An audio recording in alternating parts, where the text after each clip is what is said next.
All right, we'll go ahead and get started.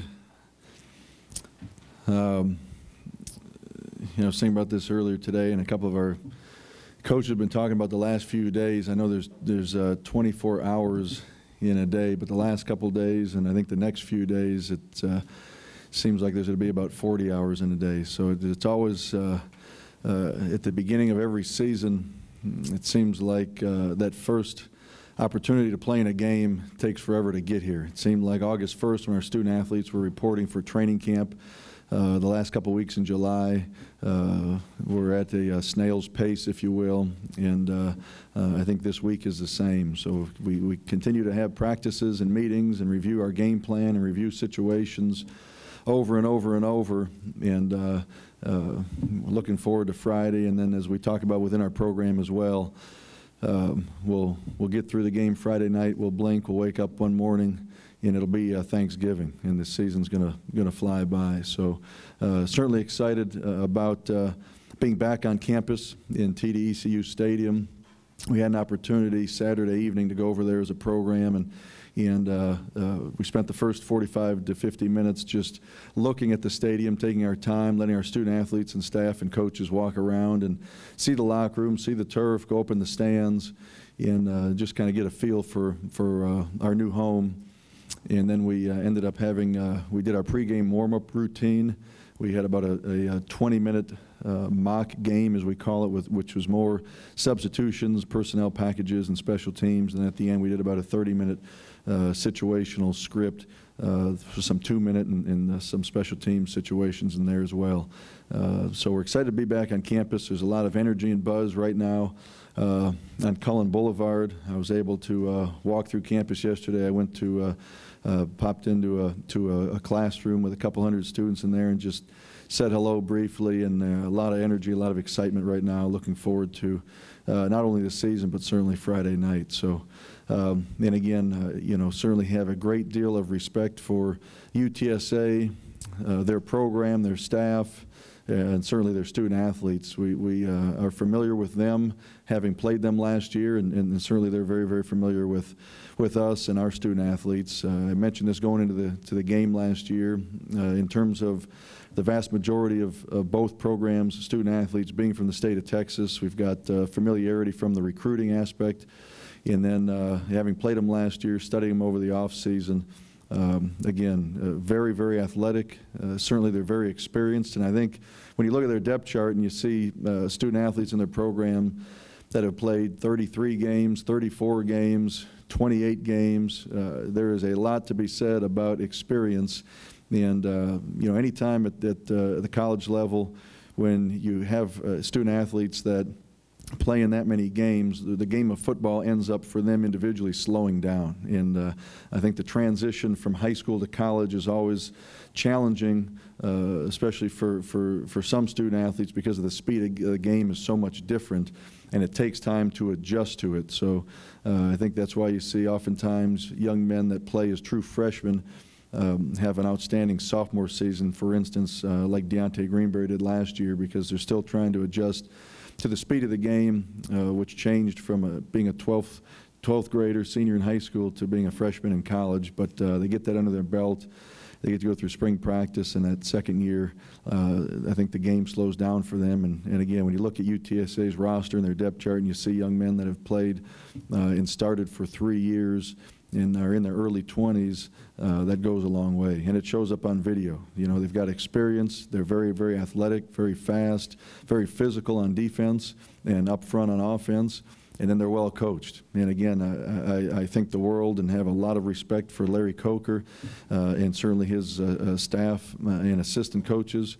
But I'm not trying to be kind and say that. You put the video on, and anyone that's playing UTSA this year that studied their film from last year will see very, very quickly, regardless of offense, defense, or special teams, how well coached they are. So it's going to be a great challenge for us. We've got a great deal of respect for them.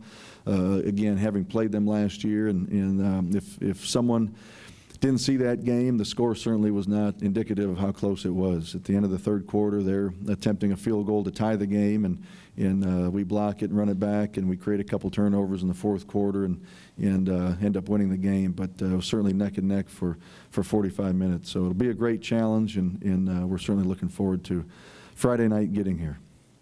Any questions?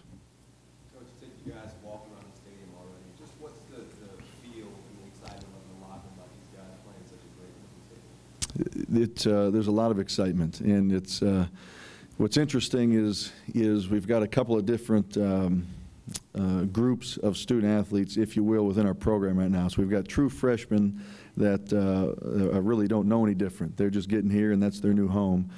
We've got some young men that have been in our program 1 year, and this is their second year, like a Tyus Bowser, a Greg Ward, a John O'Corn, that their first home away from home was Reliant Stadium, or the old Reliant Stadium, and BBVA Compass. So, you know, they're certainly very appreciative, but we've got a group of older guys that really cherished Robertson Stadium, have great memories from Robertson Stadium. Again, that was a very tough place for opponents to come in and be successful in.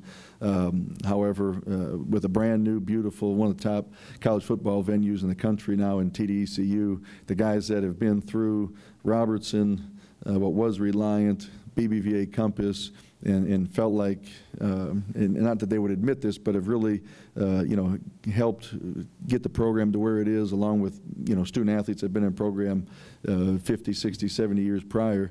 They were very excited to go over there and see the new locker room, be on the field, see the beautiful turf, the design in the end zone, see the skyline in the corner there of downtown Houston.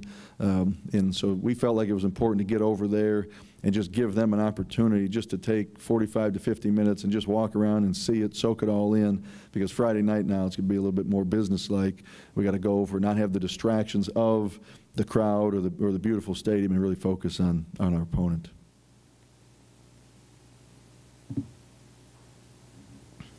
Go ahead. What's the biggest thing you've seen from Johnny from true freshman to what you've seen in the offseason now? John has a couple things, and when you ask me what I've seen, the first is something you do see with your eyes, and that's the change he's made in his body. So as a true freshman, last year, at the end of the season, he was 196 pounds, and he's almost 225 pounds right now. So, you know, ESPN did a all-access 30-minute special on our program, which aired yesterday, and they had a little segment in there where they had a couple of our fullbacks showing off their mustaches, and I think they went over and grabbed John O'Corn, and they had to zoom in really close to see a little bit of facial hair above his lips. So, you know, he's matured a little bit physically, and what you notice with the work he's done in the weight room is his arm strength is increased. I think you're going to see him be more durable, if there's such a thing, at quarterback in terms of the added body weight, and it's not going to slow him down one bit either. I think off the field, his development now, because he's got some credibility within our program, having started 11 games last year and played well, is improved also. His leadership role, you know, he's got the respect of every young man in our program, but it's also something at that position, the spotlight's always on you, and it's something he's worked at this summer. He went over to he was a counselor at the Manning Passing Academy for 4 days in Louisiana, had a great experience, and you know, hung around. There were 30 college quarterbacks that were there as counselors, got a chance to hang around some older guys, took great notes, was around the Mannings as well. And so that's been a big area of improvement that's very noticeable. And then certainly within our offense. You know, last year, being a true freshman starter and not the starter when the season began, we didn't give him the entire playbook. We needed to make sure each game that he was comfortable with what we were doing offensively and schematically, and we weren't going to try to put too much on his plate. So now that he's been here a full year, went through spring practice back in March and April, he's got the entire playbook, feels very comfortable. And again, everything I've described right now within our program has been very noticeable.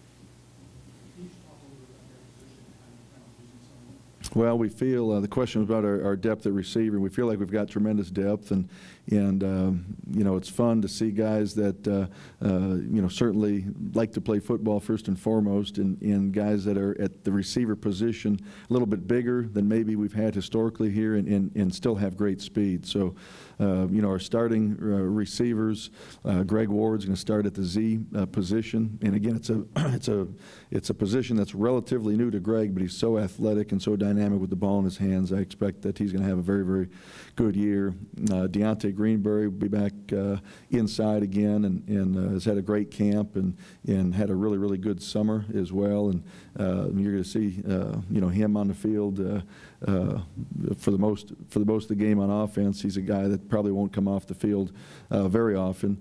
Daniel Spencer, again, had an outstanding year last year, was voted captain a couple weeks ago by his teammates, and had as good a spring as anyone. And a year ago, we felt like he was the most improved student athlete in our program from his sophomore year to junior year, and I think he's taken that next step as well. So he's had a great August, and I think he's going to improve his productivity in terms of catches and yards and touchdowns this year.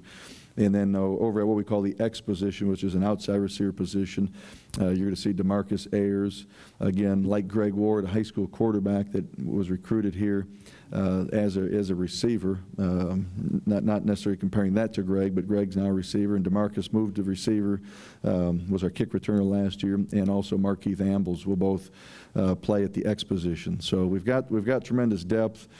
Stephen Dunbar is a true freshman from Louisiana that's going to rotate with Deontay at the Y position, and has had an outstanding camp. Is big, is physical, is fast, and very, very intelligent. Shane Ross is a young man who's been in our program since '98, and he's finally a senior, and he'll rotate in as well at the Z position.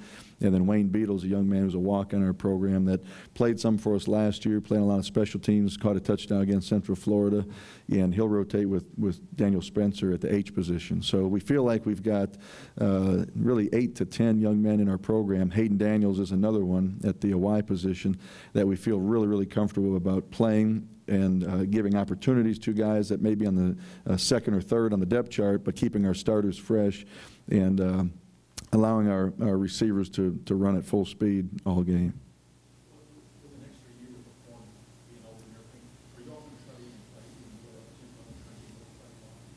Yes, we are.